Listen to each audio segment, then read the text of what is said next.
After covering $5,000 of my sister's tuition, I came back to discover my room was cleared out. Mom said, "You're done here. Get out," and hurled a glass at me. A few weeks later, my dad started desperately calling because, after I handed over $5,000 for my younger sister Lily's college tuition, I came back home one night and found my bedroom completely stripped bare. And when I asked what was going on, my mom looked me straight in the face and said my job was finished, told me to get out, and then hurled a glass in my direction. A few weeks after that, my dad started blowing up my phone in a panic, but before all that happened, I was standing at the bank watching the teller count out the money with calm, mechanical precision while my gut twisted itself into knots. $5,000, every last cent I had saved, gone in a single withdrawal, all for Lily's first semester of college, so I forced myself to smile, swallowed the stress, and thanked the woman at the counter like everything was fine. I'd spent 6 straight months working double shifts at the hospital to build that savings, picking up every weekend, every overtime slot, and every holiday bonus I could get my hands on, funneling every dollar into that account. My body paid the price too. My back was always sore, and I lived off instant noodles and peanut butter sandwiches more times than I'd ever admit, just to stretch things out. The other nurses joked that I was nuts for never saying no to a shift, but none of them knew what things were like at home. Lily had managed to get accepted into a top-tier university across the state, and she earned it, keeping perfect grades all through high school while juggling debate club and volunteer work at the local library. When her acceptance letter showed up, my parents threw this huge dinner that dragged on until midnight, and I watched them glow with pride, snapping pictures of Lily holding that letter and posting them everywhere online for all their friends to admire. Then the financial aid offer came in, and the mood flipped fast because it didn't even come close to covering everything. My parents sat at the kitchen table surrounded by spreadsheets and calculators, their faces getting longer as the numbers refused to work, and the shortfall was $5,000 just for the first semester. I didn't even think twice before offering, telling them I had savings and could cover it. My mom broke down crying and hugged me tight, calling me a good son and saying Lily was lucky to have me, while my dad gave me an awkward pat on the shoulder and promised they'd pay me back once things were sorted out. I never expected to see that money again because Lily deserved the chance, and I was earning decent money as a nurse. I had plans to move out and get my own place, sure, but that could wait because I'd always been taught that family comes first. When I handed them the cash, everyone was thrilled and Lily hugged me, swearing she'd make me proud, showing me her dorm assignment and class schedule like a kid on Christmas morning. Her excitement rubbed off on me, and for a little while I forgot how empty my bank account was, especially when she promised she wouldn't waste the opportunity and would be the best student she could be. 3 weeks later, after a brutal 12-hour shift, I pulled into the driveway exhausted, my feet aching and coffee stains splattered across my scrubs from a rush spill earlier that day, and all I wanted was to crash on my bed and sleep for 10 straight hours. The front door was unlocked like always, so I dragged myself inside, already peeling off my scrub top as I headed upstairs. My bedroom had always been on the second floor, the smallest room in the house, but it had been mine my whole life, except when I opened the door that night it clearly wasn't anymore. The walls were a new color, all my furniture was gone, and my desk, bookshelf, and dresser had completely disappeared, replaced by a treadmill, weights, and a yoga mat, turning my old bedroom into a full-on home gym. I stood there staring, my mind scrambling to make sense of it, hoping I was just too tired and had somehow walked into the wrong room.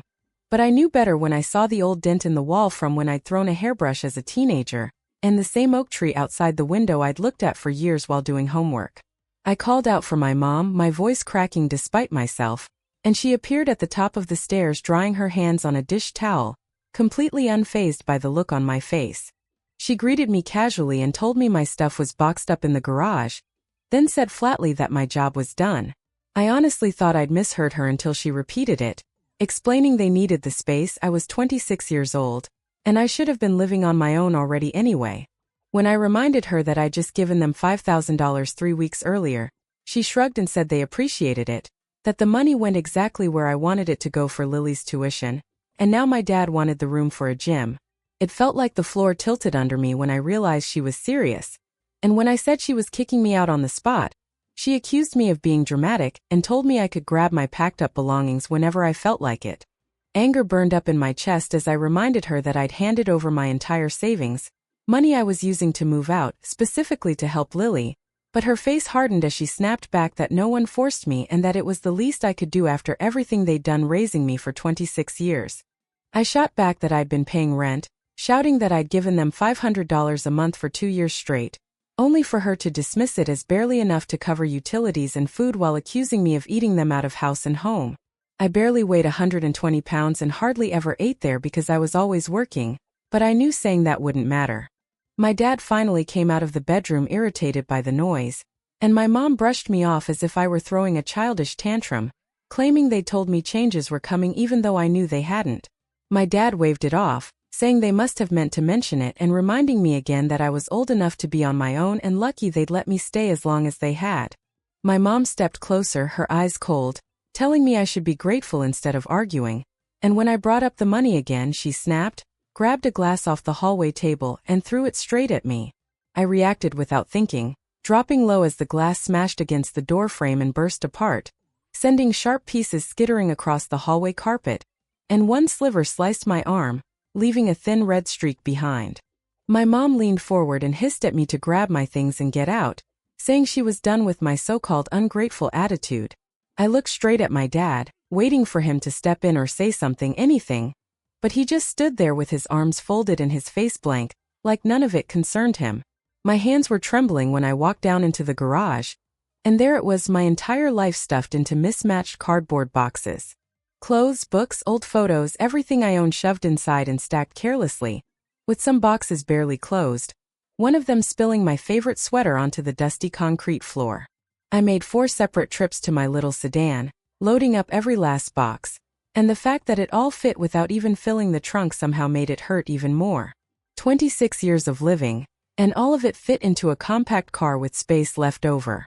My mom stood in the doorway the whole time, arms crossed, not lifting a finger to help, not saying sorry, just looking irritated like I was inconveniencing her. As I slammed the trunk shut, she called out and told me not to forget to leave my key, and that was it. I drove to a cheap motel on the edge of town and put 3 nights on my credit card, because it was the only option I had. The room reeked of old cigarettes, and the comforter had stains I didn't want to think about, but it was all I could afford with my next paycheck still a week and a half away. Sitting on the edge of the sagging bed, everything finally caught up with me, and I broke down hard, not quiet tears but ugly, shaking sobs that left me gasping for air. I kept asking myself how things had gone so wrong so fast, how I'd gone from having savings and a roof over my head to being effectively homeless in just 3 weeks. My phone buzzed and it was a text from Lily, a photo of her smiling with new friends at some campus event, all of them laughing and holding red plastic cups, with a caption that said college was amazing and the best decision ever. I shut my phone off and cried even harder. The next few days blended together in a haze of stress and survival as I searched apartment listings during breaks at work, only to find that every place wanted deposits and upfront rent I no longer had. My credit cards were nearly maxed out from covering my own expenses while I'd been saving to move, and now I was stuck. I finally told my coworker Brenda what happened, and she listened calmly like she always did, then made one quick phone call.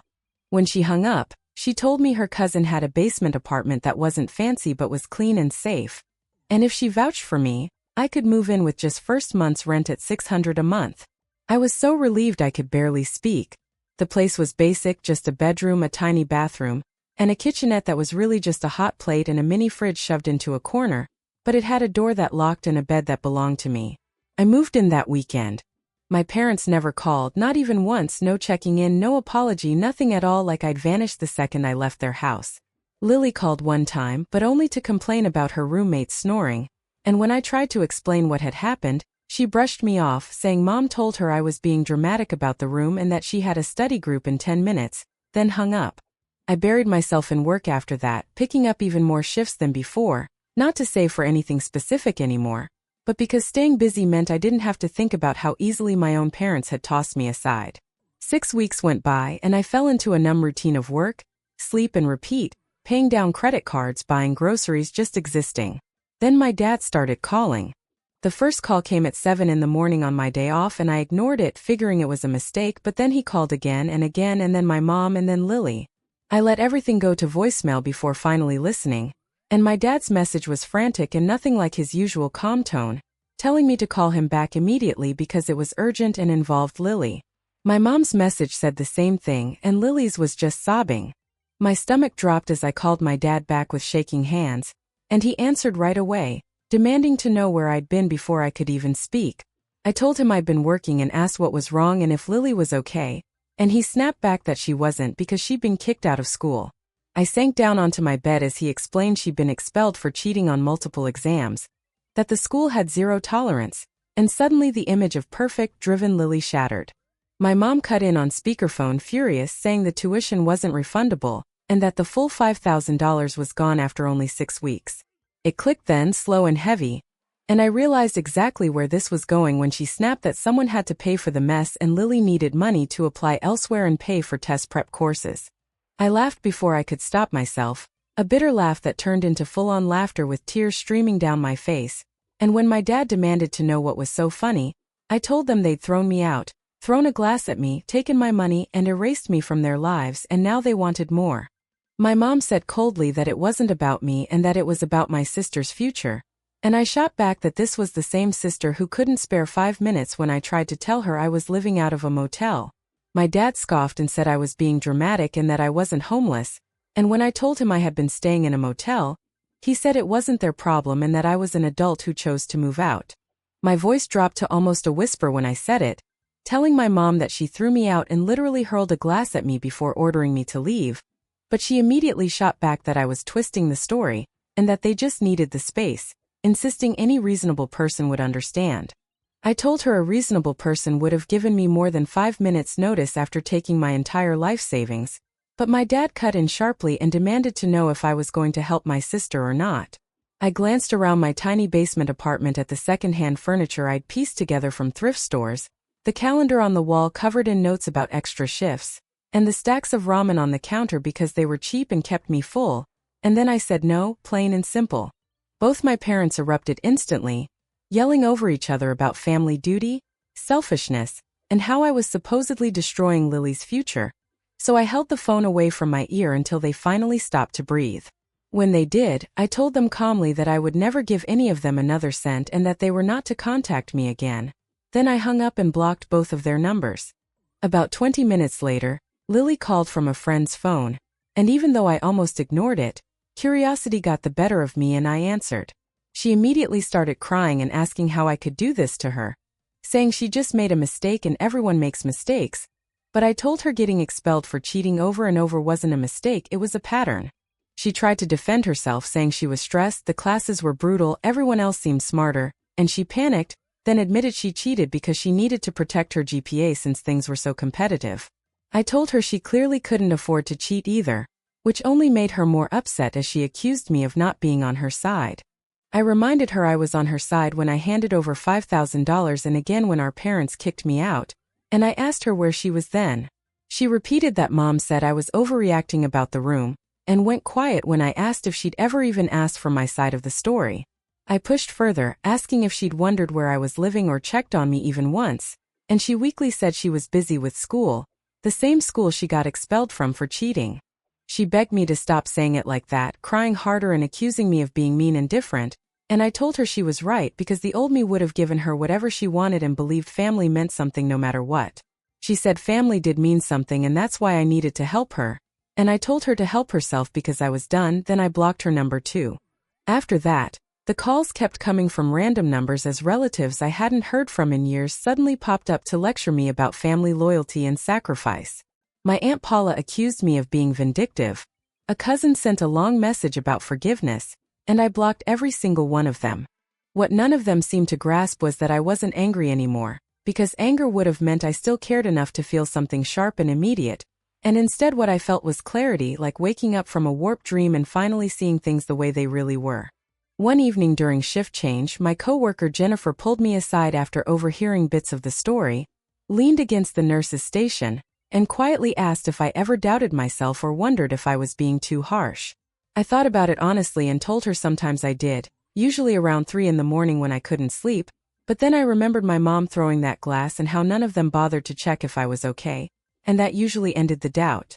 Jennifer nodded and shared how her own sister once stole $200 from her, how her family told her to let it go because that's what sisters do, And how she did, only for it to happen again and again until she'd lost nearly $3,000 before finally cutting her off.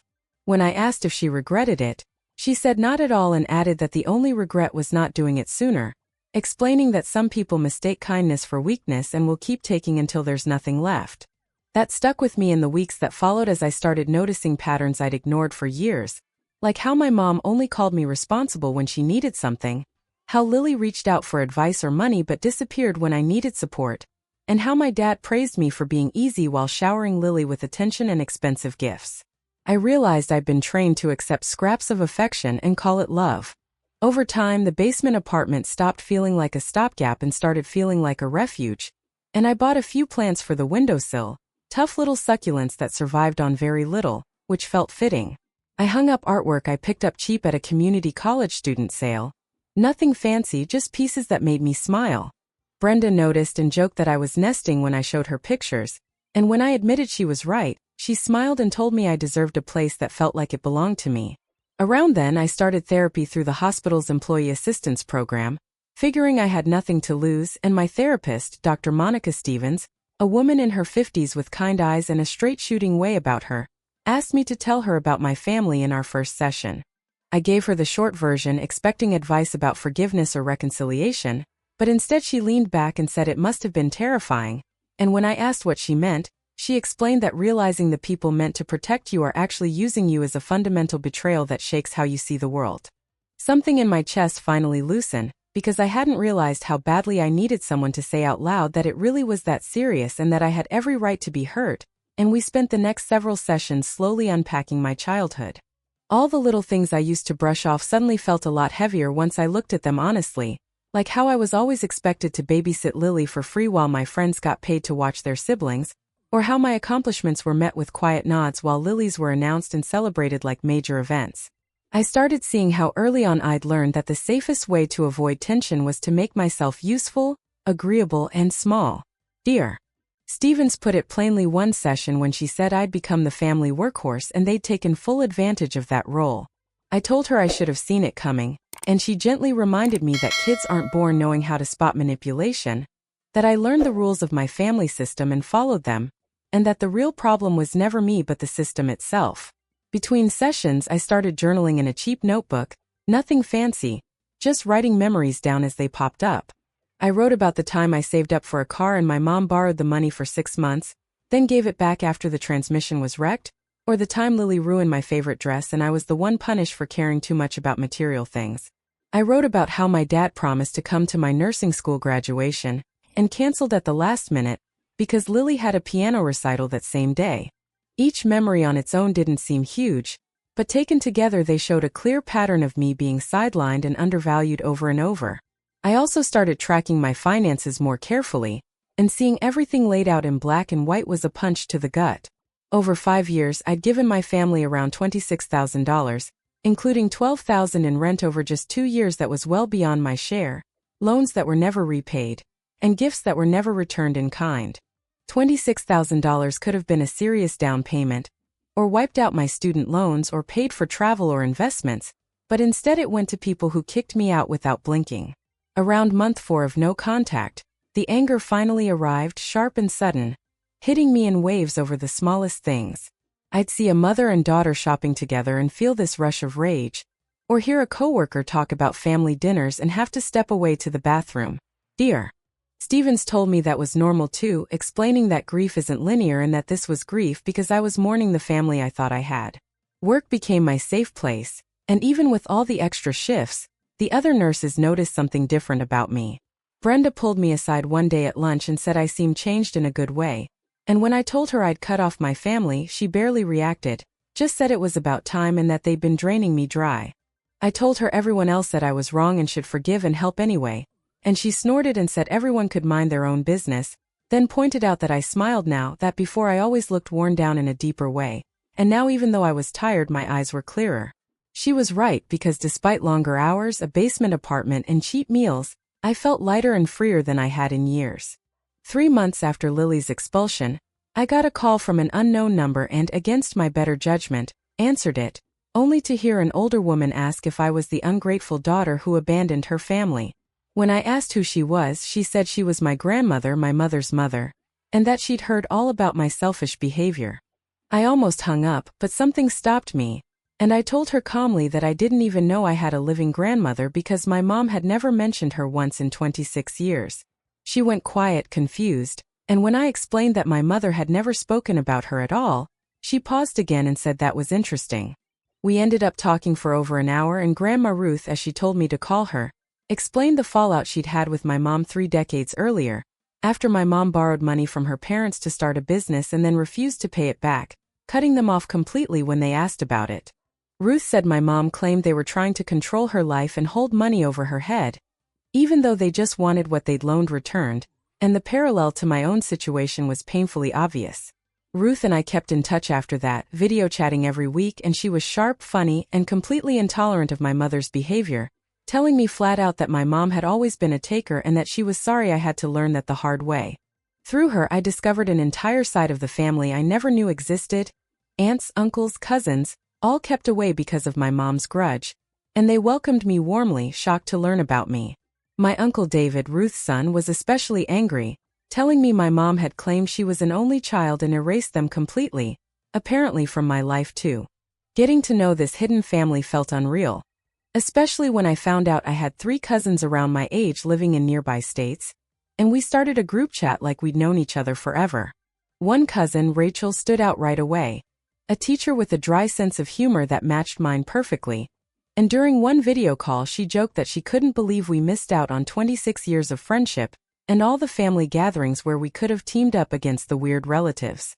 When I asked if she had weird relatives too, she laughed and said everyone does, the difference being that their family actually likes each other enough to deal with it, and she invited me to visit for a weekend, which led to me making the 4-hour drive to her city, feeling nervous about finally meeting more of this family in person. Rachel met me at the door with a big hug like we'd known each other our whole lives, and just like that I felt comfortable, like I belonged there. We spent the weekend cooking meals together, watching terrible reality TV back to back, and talking about everything under the sun. She opened up about her recent divorce, the challenges of raising a teenage son, and her quiet dream of writing a novel someday, and when it was my turn, I told her about my parents, half expecting judgment. Instead, she just nodded and said my mom, Aunt Margaret to her, had always been the family mystery, explaining how Grandma Ruth would get this strange look whenever her name came up, sad but also relieved not to have to deal with her anymore. When I asked if she'd known about me, Rachel said not until Ruth told them a few months earlier, because they all thought Margaret either didn't have kids or had hidden them the same way she'd hidden the rest of the family. As she poured us more wine, Rachel said Ruth felt awful about not finding me sooner and had tried looking me up online years back, but couldn't find anything, guessing my mom must have kept me pretty invisible online.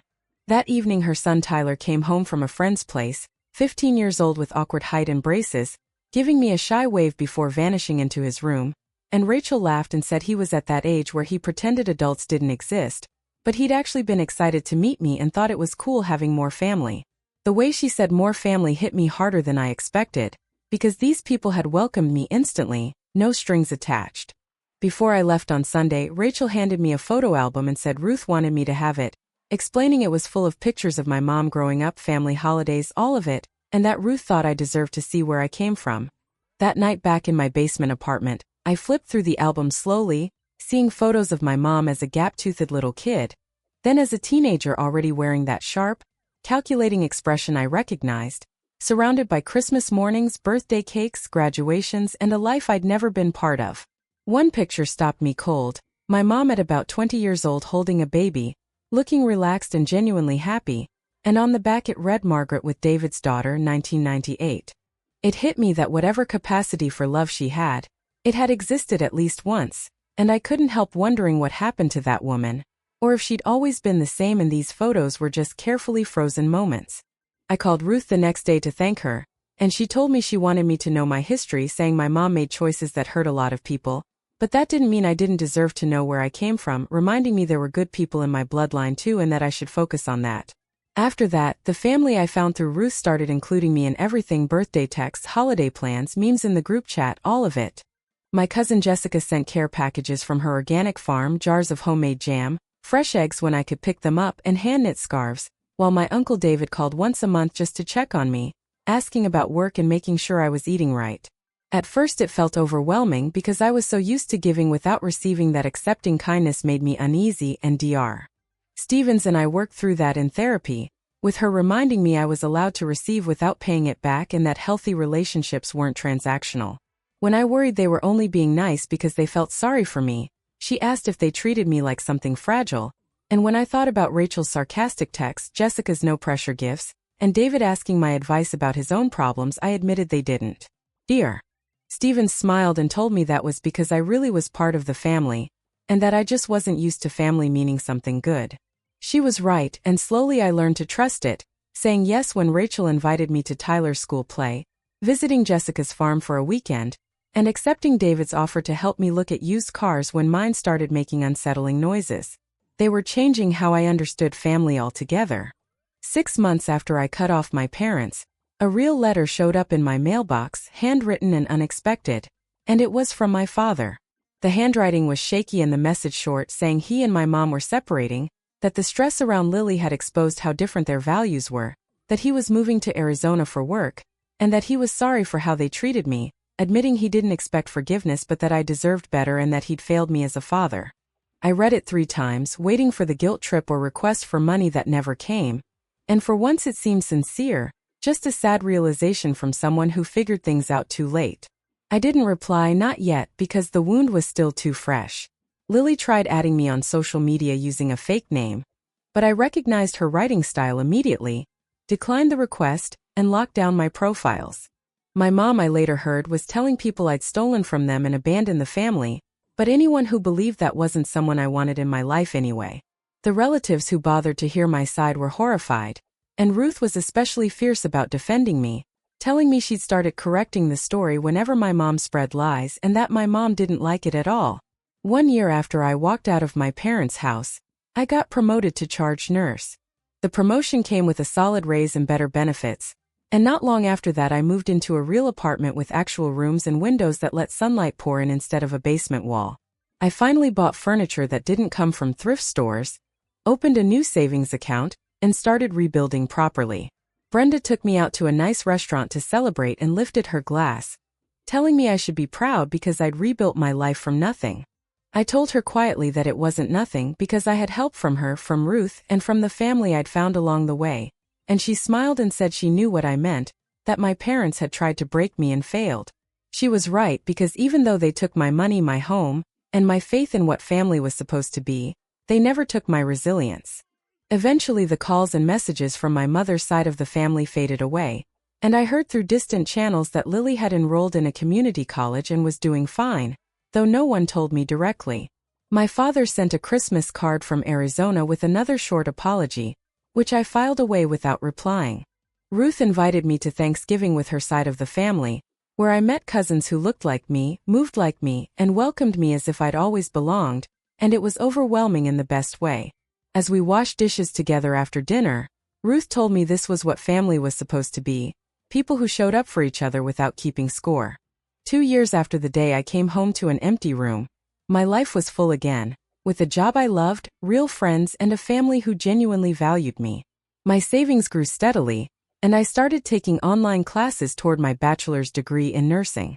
My mother tried reaching out once through a distant cousin, mentioning Lily was getting married and wanted her brother there, but I politely declined, and when the cousin pushed and said Lily was sorry and wanted to reconnect, I said Lily had my email if she wanted to apologize herself, but I wasn't interested in pretending the past never happened.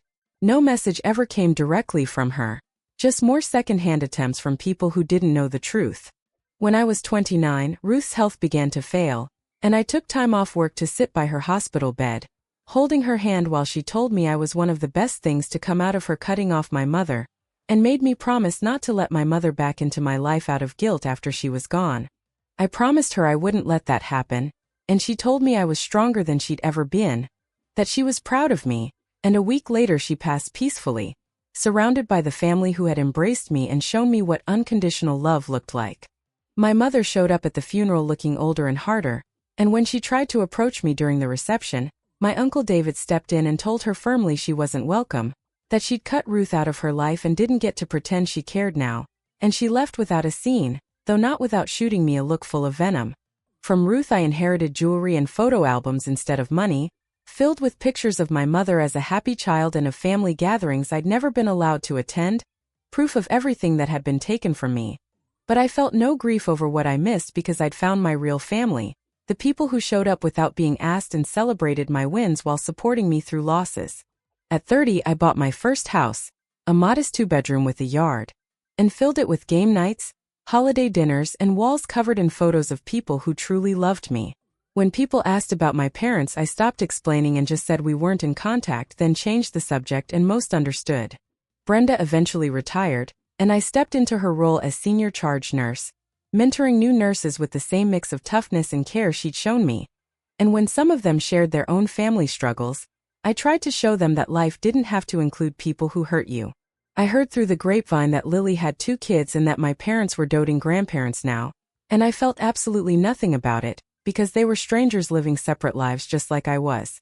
My father sent letters every so often over the years, each one apologizing in a different way and updating me on his life in Arizona, how he'd remarried, started therapy, and finally understood how controlled he'd been, always saying he understood if I never forgave him, and while I never replied, I didn't throw the letters away either, keeping them in a box as proof that at least one of my parents had eventually found a conscience.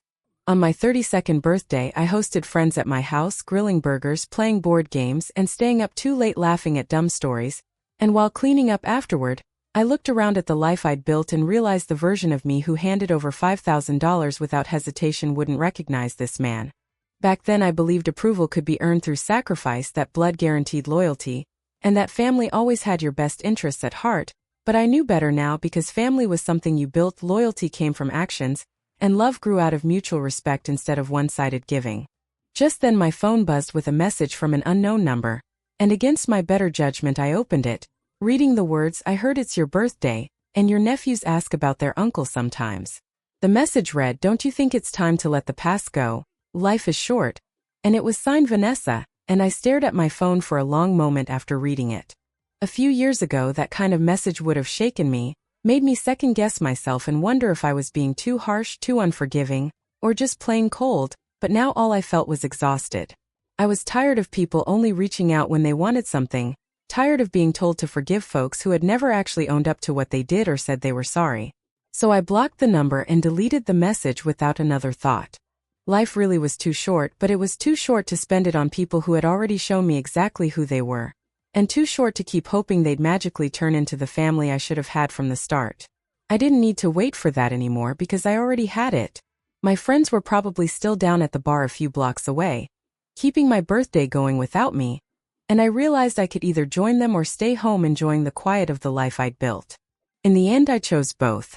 I straightened up the kitchen, paused to really take in everything I worked for and earned on my own, then grabbed my keys and headed out to meet my real family. These were the people who stood by me when I had nothing, who celebrated every milestone without asking what they'd get in return, and who proved that something good and solid can grow out of the ashes of what you lose. As I drove through the calm, empty streets, I thought about the younger version of me who handed over $5,000 full of hope, and I wished I could talk to him. I'd tell him it was going to hurt far worse than he could imagine, that his family would reveal their true colors in the cruelest way, and that he'd find himself alone in a cheap motel wondering how everything went so wrong. But I'd also tell him he would survive it, that he'd do more than survive, he'd thrive, that he'd find people who truly valued him, build a life filled with real love and respect, and become someone he could genuinely be proud of. In the end, the pain was worth it and the loss was worth it, because letting go of people who hurt you makes space for people who help you grow. When I pulled into the bar's parking lot and saw my friends through the window holding a seat for me, waving and smiling when they noticed me, it hit me clearly. This was family. This was home. And I walked inside to join them, leaving my past exactly where it belonged, behind me.